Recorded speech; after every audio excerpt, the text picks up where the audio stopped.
One of the very most unpleasant aspects of being in a PTO and actually working with other humans really is the potential for conflict. Nobody likes this unless you are on The Real Housewives. And personally, I would love to steer clear of it as much as possible. I don't even enjoy watching The Real Housewives.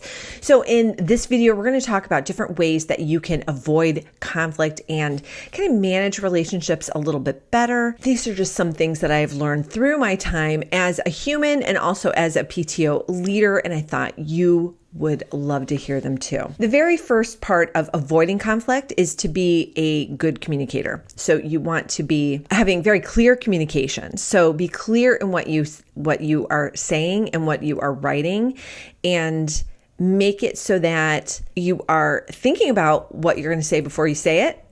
So if that means that you need to slow down, figure out a way to slow down. Sometimes my mouth runs before my brain can tell it what to say.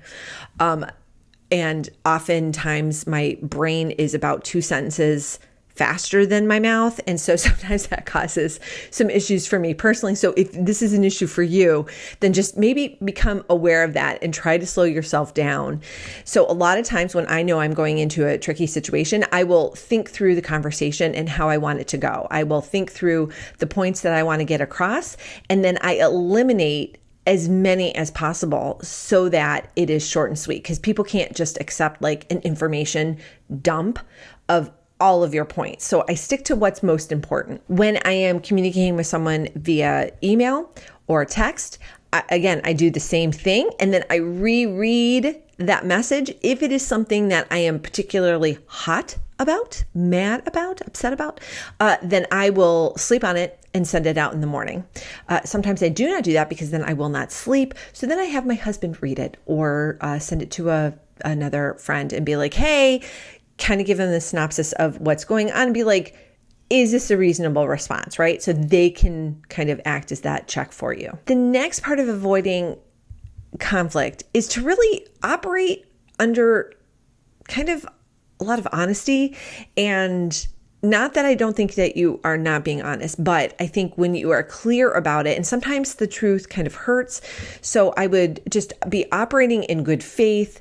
And of course, you're doing this already because you're watching this. And I know that you're a passionate volunteer and want the best for your group and yourself personally. But I think just reminding yourself that not to get trapped up, because other people can like pull you down, and there might be the temptation to like hit them back, especially if they're being nasty. I think it is far better for them to kind of play out and show that they are the fool that they are, rather than getting sucked into it. When I think back to the times where I had conflict with other people in my role as a PTO leader, a lot of times it was something that they were personally going through. And so extending a bit of empathy, giving them some grace, giving them some time just to spout off, and they can act a fool. And then I just kind of let them do their thing. And people were like, wow, that other person is really kind of off their rocker. And I'm like, yes, they are. And with that comes the recognition that maybe it's not about you at all. Maybe it has to do more with them. And so what I have learned is to not take things personally. And also, I care a little bit less about what people think about me, because I know I have my friends and family who love me. If people don't love me, well, I am not chocolate or wine or pizza. Not everyone is going to love me. And that's just the way it is. You have to be okay with that. If you're constantly getting upset because someone doesn't like you, well, then you are going to always be upset, because people can find reasons to be upset with you all the time or disagree with you. So I would just highly encourage you to take it down a notch and not take it so personally, because it actually isn't about you most of the time.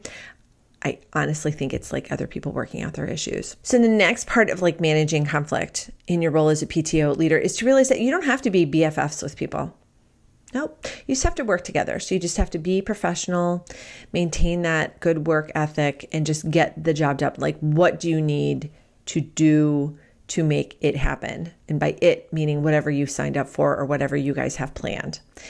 Get through that. And then if you need to take a break to give yourself the space to kind of recoup, then go for it. The last part of managing conflict is to give yourself grace. Just as you've given others grace, you need to give yourself some grace and realize that nobody is perfect. Not even you, my dear, not even me.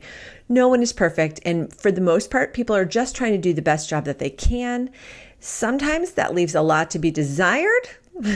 Like I said, so extending that grace to everybody, including yourself, is a really good way to go. Want even more guidance on how to be a stronger leader so you can run a better PTO or PTA? All of these resources and more are waiting for you at ptoanswers.com.